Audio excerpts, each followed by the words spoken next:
on the talking skills and this idea of speaking for self. Yeah. Like, how critical is this?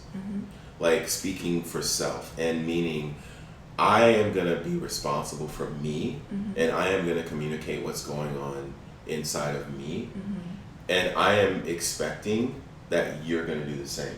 Right. And I'm not going to speak for you, and you're not going to speak for me. Right. That is like so foundational for healthy, what we believe is to be healthy communication. Right. Is let's not overstep our bounds. We Yeah. are two powerful people. We both have brains.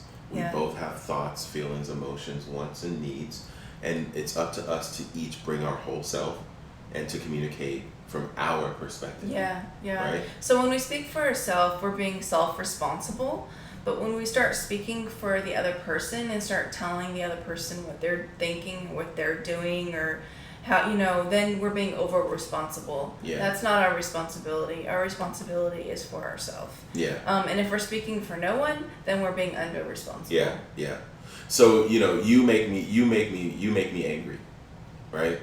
Well, is that true? Is that true? Can I make you angry, or is there something that I did that caused you to get angry? Right. Right? So, again, I got angry. And I can tell you why I got angry, but you didn't make me angry. Right. I got angry. And Yeah. so shifting that from the you to the I is so important, because it opens up the opportunity to actually be heard.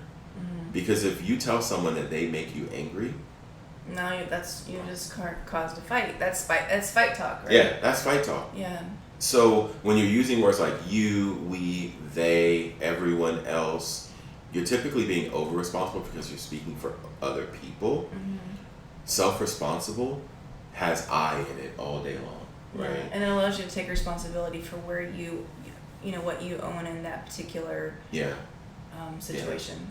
Yeah. And so there's a chart on, unproductive alternatives to speaking for self, and it kind of puts this grid out there. So really study this and spend time on it, because it's really, really important to distinguish between the ways in which our communication can take us over responsible, but also under responsible, right? Where, they, some people just don't care.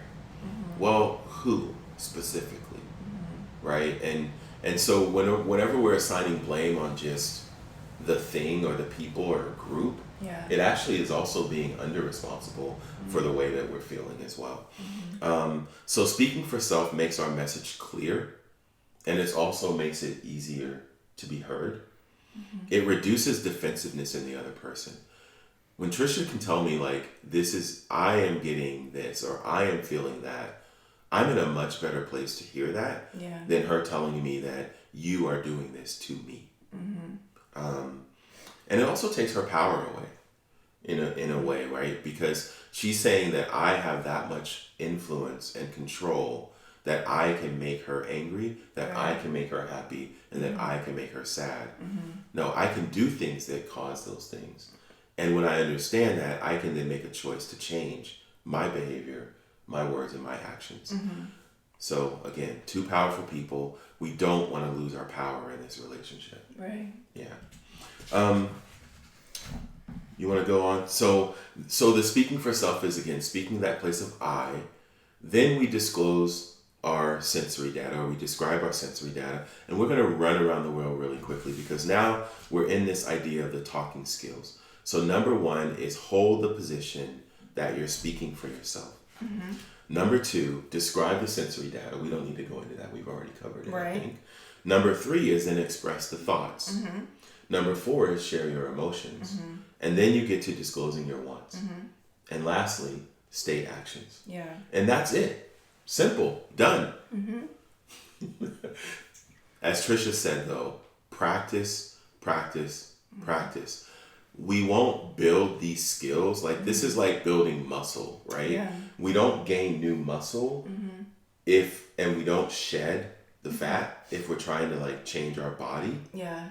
If we don't put in the work. Yeah. And so just like we might be trying to gain new communication skills and we want to shed old ways of communicating, if we don't practice, if we don't go to the gym, what can we expect to change?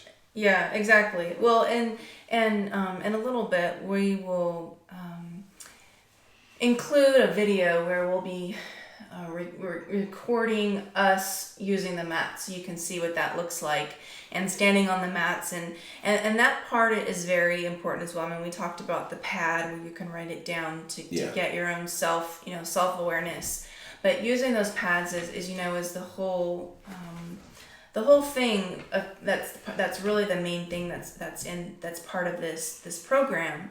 And like he said, practicing it helps really, like we said, taking you out of the low road and into the high road. So if you force yourself, like if your instinct is to start attacking or start saying you, if you can practice using these tools, then you can stop and you can start thinking, okay, what actually, what is my thought on this? What is an emotion on this? And it forces you to get out of it. It actually rewires your brain to get out of the low road and you start moving to the high road. And so the more you use it, the more you practice, the less time you'll find yourself in the low road, and the more quickly you're able to use the wires that you've learned, that you've retrained in your brain to move to that higher, level of thinking. Okay, so the issue is I want to talk about Christmas. That's really the topic I want to talk about, is just this Christmas. Okay. And so, Christmas is, I guess, a month and a half, a little over a month and a half away. And I know we had talked about in the past, we talked about maybe going somewhere for Christmas. Mm-hmm. But, I'm just thinking about the fact that, there's a lot going on in December. I'm in school, and then if we end up moving, that's just, if we end up moving in December, that's just kind of a lot. So, I don't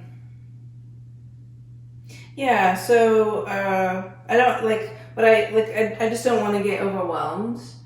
I know Ashley was talking to me about, a tree and decorations for Christmas and all this kind of stuff, and we bought stuff for we bought stuff for cookies and stuff, and so. Okay, can you stop? Let me say this.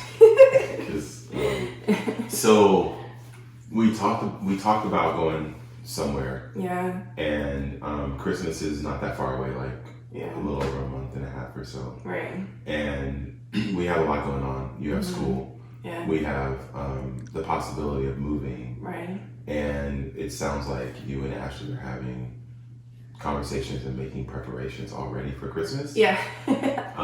And also you just don't want to be overwhelmed. Yeah. Right? Yeah. Yeah. Is there more?